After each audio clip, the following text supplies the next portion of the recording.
Nah, di sini di dalam hukum humaniter ini terhadap patuh atau tidaknya, bisa nggak kita menjadi seorang yang profesional, ya. Profesional itu dalam artian yang kita singgung di awal tadi, pada di medan sebenarnya itu ada orang sipil, ada ibu-ibu, ada anak-anak, perempuan, orang-orang yang rakyat biasa.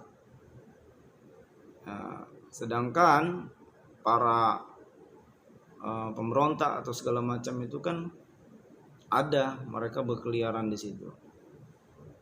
Terus ada kebun-kebun orang, tanaman segala macam itu tidak boleh dirusak. Masyarakat sipil itu tidak boleh dirusak, tidak boleh di bumi hanguskan. Yang hanya dimusnahkan tuh hanya tentaranya, terus tempat perkuatan senjata, intinya ininya ya, tank segala macam, hanya perlengkapan perangnya mereka itu, benteng segala macam itu yang sah di bumi hanguskan gitu. Jadi seperti tempat ibadah, masjid, gereja, pura dan segala macam itu tuh tidak boleh dihancurkan gitu. Tapi pada kenyataan memang masih aja terjadi penghancuran sekolahan, rumah sakit, ya, para medis dibunuh, ditembak itu. Itu kalau terjadi tuh langsung dikutuk ya, diadili di sana Mahkamah Pidana Internasional sana ya, di Den Haag Belanda itu ya penyelesaiannya. Apakah pernah terjadi? Ya sering. Dulu pelanggaran hukum humaniter itu diadili dengan prosedur yang berlaku gitu ya. Jadi tidak boleh asal perang itu tidak ada yang ujuk-ujuk tiba-tiba ya. Dan seenaknya nggak ada ya, memang seperti itu aturannya ya, mengatur seperti itu. Karena di zaman purba, di zaman kerajaan itu sudah ada, mau perang itu sudah ada, oh besok akan ada perang, pemberitahuan terlebih dahulu dan seterusnya. Jadi seperti itu ya. Terus profesionalisme juga memperkuat moral dan disiplin. Bagaimana sih dikatakan memperkuat moral? Nah, di sini gunanya seorang perwira hukum yang saya rasakan, yang saya laksanakan pada tahun 2015. Saya tugas operasi di Jayapura, melakukan memperkuat moral ya, penyuluhan terus. Bagaimana sih kalau pelanggaran terhadap warga sipil atau kita terhadap masyarakat lainnya yang selayaknya tidak boleh terjadi. Itu selalu melakukan penyuluhan hukum gitu ya. Termasuk penyuluhan hukum pidana gitu ya, perdata dan seterusnya. Kalau menganiaya masyarakat gimana? Kalau misalnya mengkonsumsi narkoba saat ini melakukan tindakan gimana? Bukan hanya kita melakukan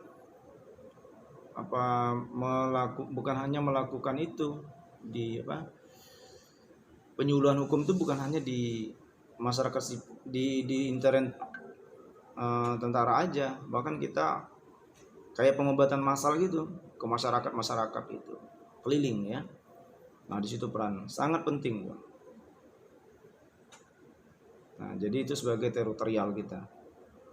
Nah, itu memperkuat moral dan disiplin dengan adanya diberikan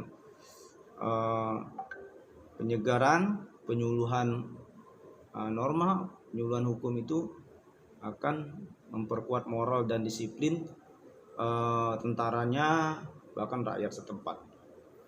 Jamin dukungan rakyat di medan tempur, ya dukungan rakyat itu kan, itu tadi dukungan rakyat itu kan di samping kita melakukan kegiatan teritorial pada rakyat, pengobatan massal segala macam, itu nama teritorial TNI ya, penyuluhan agama, penyuluhan hukum gitu ya, jambanisasi itu kalau di Papua yang terasa. Jadi kita melakukan ini termasuk hukum humaniter, ini intinya humaniter ya, hukum perlakuan terhadap kemanusiaan Jadi memang memanusiakan manusia.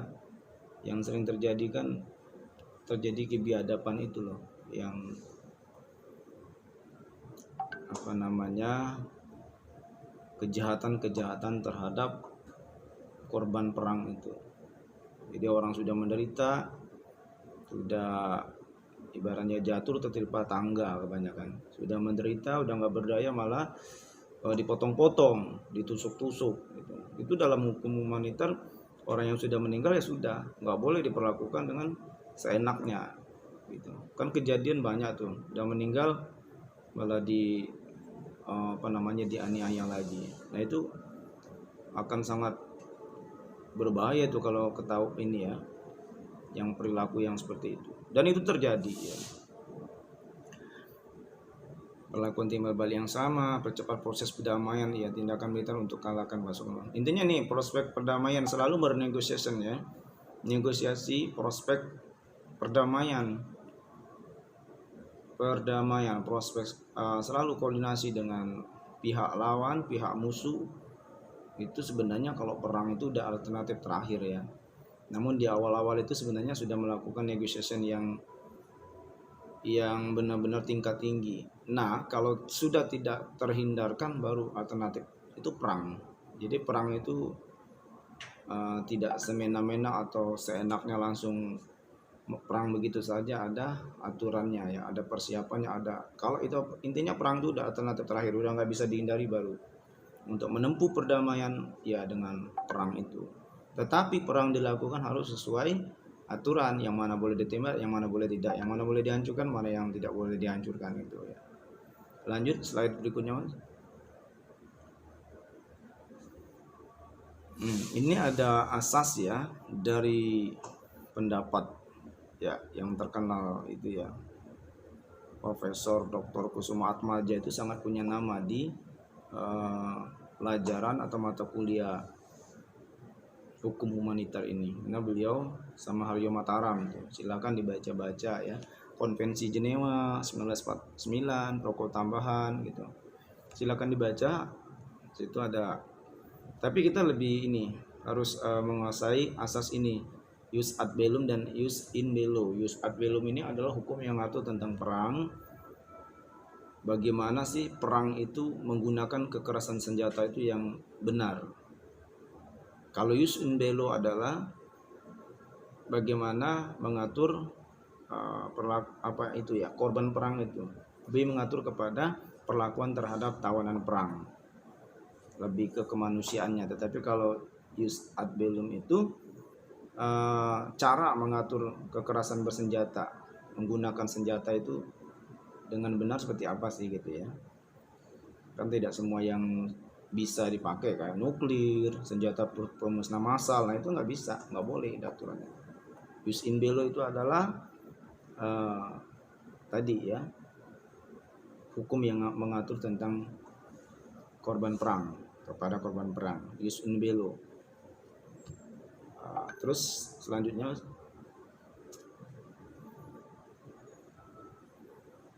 oke. Tadi lanjut, sudah dijelaskan tadi ya, belum individual, serangan aktual, mengambil tindakan yang perlu untuk melakukan ya, tindakan yang diperlukan, yang tidak boleh melebihi porsi gitu ya, mengambil tindakan yang diperlukan untuk memelihara perdamaian. Tidak, misalnya proporsional, kalau porsi proporsional sesuai porsinya gitu. Porsi, misalnya kalau nembak musuh satu gitu, jadi tidak usah kita nembak musuh satu dengan senjata segudang gitu kan, atau nembak rentetan ya, ibaratnya nembak nyamuk sama meriam kan nggak pas. Jadi harus sesuai dengan porsinya gitu. Satu peluru itu satu nyawa satu peluru gitu ya.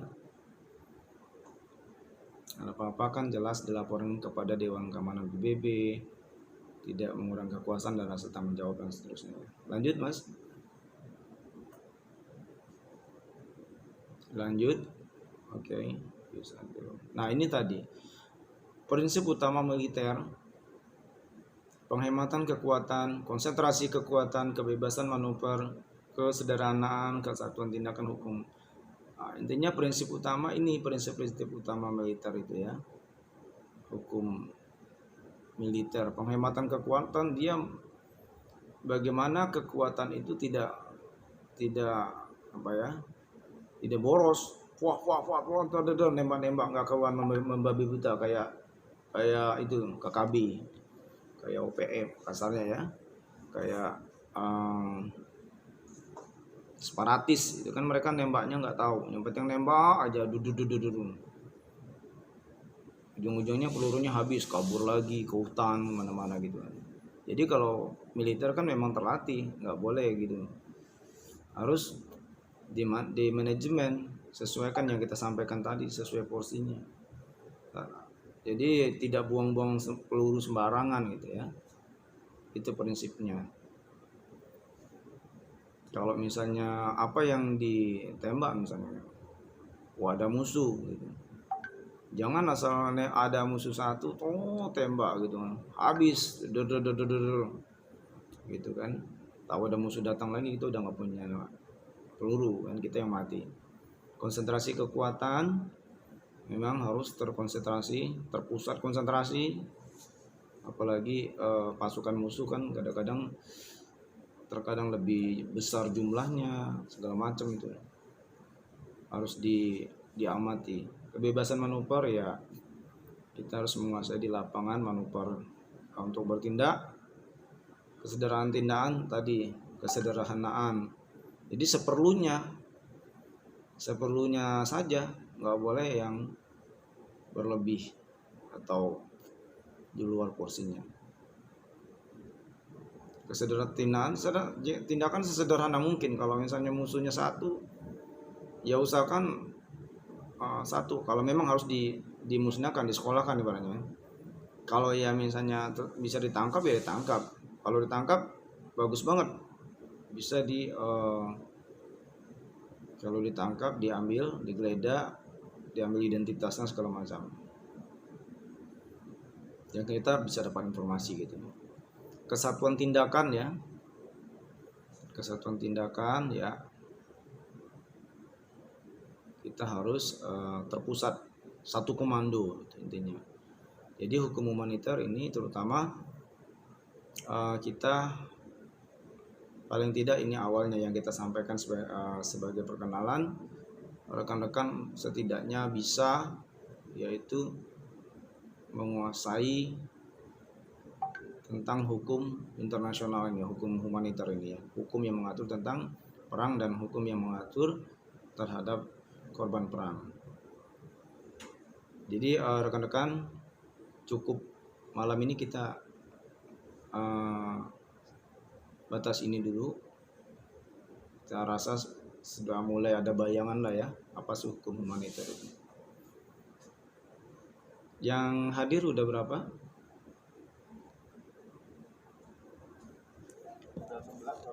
Oh, total berapa, Mat?